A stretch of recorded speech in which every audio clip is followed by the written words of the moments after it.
EFT সংক্রান্ত নতুন একটি তথ্য নিয়ে আমি আপনাদের সামনে এসেছি।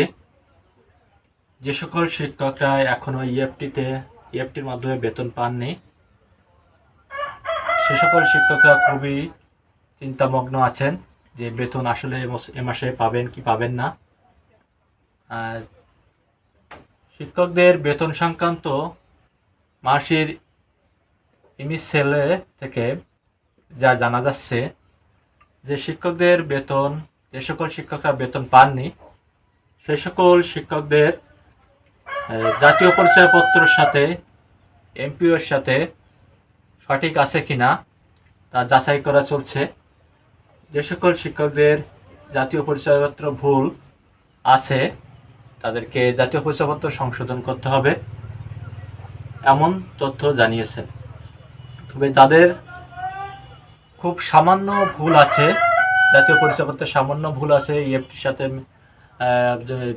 এমপিওর সাথে সামান্যতম ভুল আছে, সে সকল শিক্ষকদের ভুলটা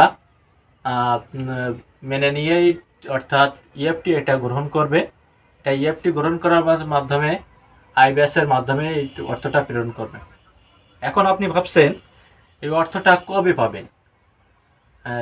যেহেতু মাসের আজ 18 তারিখ, তবে এমএসের তথ্য কর্মকর্তা জানাচ্ছেন যে 19 তারিখ থেকে 1 লাখেরও কম শিক্ষকদের বেতনের মেসেজ চলে যাবে। অর্থাৎ আগামী সপ্তাহ থেকে শিক্ষকদের বেতন মেসেজ যেতে থাকবে।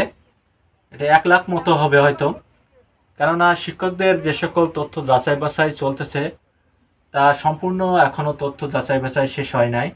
এজন্য 1 লাখের মতো শিক্ষকদের বেতন পেয়ে যাবেন, এমন একটি তথ্য জানিয়েছেন ইমিসের কর্মকর্তারা। তো যাদের তথ্য সমস্যা থাকবে তারা কি করবেন? যাদের তথ্য সমস্যা থাকবে তাদেরও জন্য চিন্তা ভাবনা করতেছে এমএসের কর্মকর্তারা।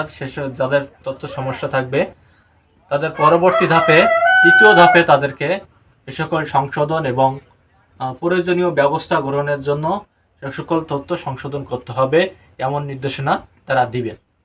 কিভাবে তথ্য সংশোধন করবেন, কিভাবে এমএসএ তথ্য আপডেট করবেন, তা এমএসের সেলে যে ইএফটি যে সেলটা তৈরি হয়েছে সেই সেলে এটা ড্যাশবোর্ডে দিয়ে দেবে। তো এই আগামী সপ্তাহ 19 জানুয়ারি থেকে যে সকল শিক্ষকরা মেসেজ পাবেন তাদের তো আর কোনো সমস্যা থাকবে না।